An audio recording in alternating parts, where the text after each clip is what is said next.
Hello friends, कैसे हो आप सब। स्वागत है हमारे इस यूट्यूब चैनल पर। फ्रेंड्स, आज इस वीडियो में स्लीव्स मैंने कटिंग की है, वो इसे हम अटैच कर रहे हैं। तो गैस, आपको इस वीडियो में बहुत कुछ सीखने को मिलेगा। वीडियो को आपको शुरू से एंड तक ज़रूर देखना है। तो देखिए, ये हमने पार्ट स्लीव्स को चौड़ाई बढ़ाने के लिए कटिंग किए थे, तो इसे हम अटैच कर रही हूँ। तो लास्ट में आपको हम बताऊंगी कि आपका जो आर्म होल है छोटा बड़ा क्यों पड़ता है, क्या गलती करते हैं आप।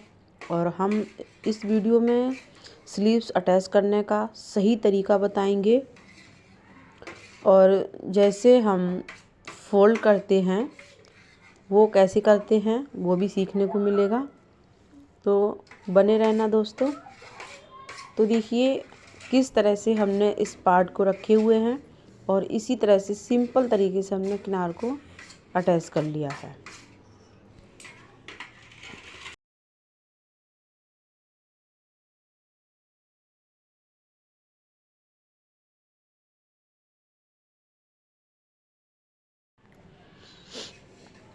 तो देखिए इस तरह से ये मैंने खोला और ये मैंने पार्ट खोले और इस तरह से रखा, सीधे से सीधा मिलाया और इस तरह से इसमें ऐसे रखा। ठीक है, तो इस तरह से हम सिलाई लगा लेते हैं अभी आपसे। फिर उसके बाद में आपको बताएंगे कि हम फ्रंट और जो आर्म होल होता है वो हम छांटते नहीं हैं।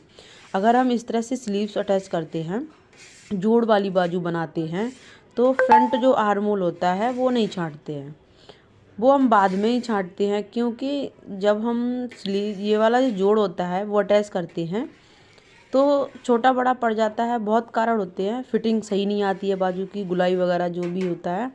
ठीक है, तो पहले मैं जोड़ जो होते हैं वो अटैच करके ही आर्म होल जो फ्रंट वाला होता है तभी छांटती हूँ।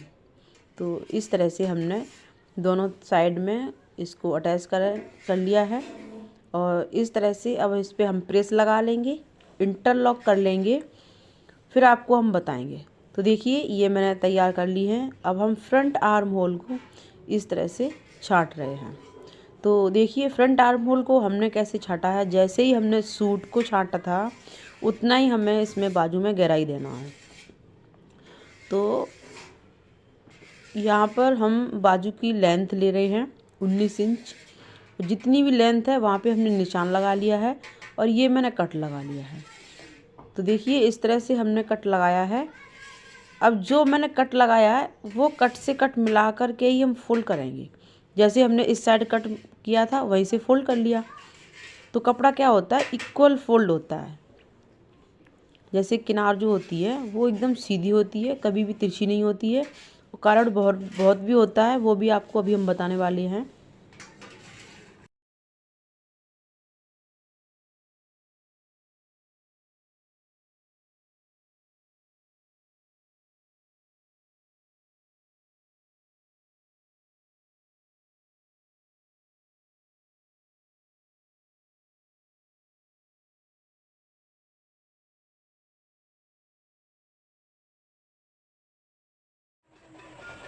अगर यहाँ पे इस कपड़े को ज़्यादा फोल्ड कर दोगे एक साइड में और एक साइड में कम, जैसे कम या ज़्यादा फोल्ड करोगे तो ये वाली जो लेंथ होती है बाजू की कम पड़ जाती है।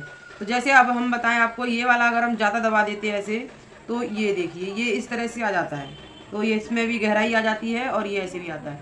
तो इसलिए यहाँ पर कट लगाना बहुत ज़रूरी होता है। कट लगा करके आप हमेशा कपड़े को फोल्ड किया करें ताकि इक्वल फोल्ड कर सकें। ओके, तो अब हम इस तरह से आर्म होल को नापेंगे कुर्ती से, और उसके बाद में हम यहाँ निशान लगाएंगे। तो देखिए ये बिगनर्स के लिए है। कभी क्या होता है, बिगनर्स जो आर्म होल जब जॉइंट करते हैं तो जॉइंट करते हुए आर्म होल ये वाला जो होता है बाजू का, कभी छोटा पड़ जाता है कभी बड़ा पड़ जाता है। तो इस ऐसे अगर हम नाप के अटैच करेंगे तो कभी भी छोटा बड़ा नहीं पड़ेगा।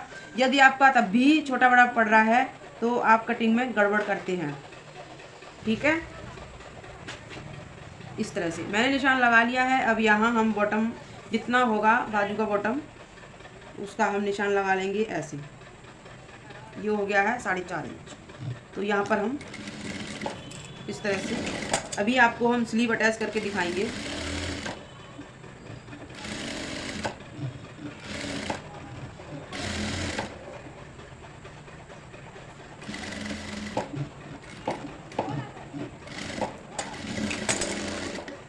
देखिए सिलाई मैंने लगा ली है।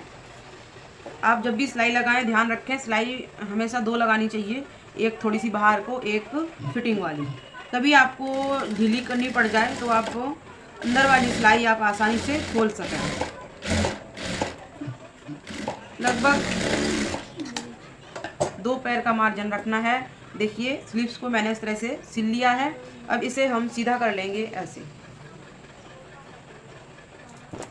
सीधा करने के बाद सूट को हम रखेंगे इस तरह से।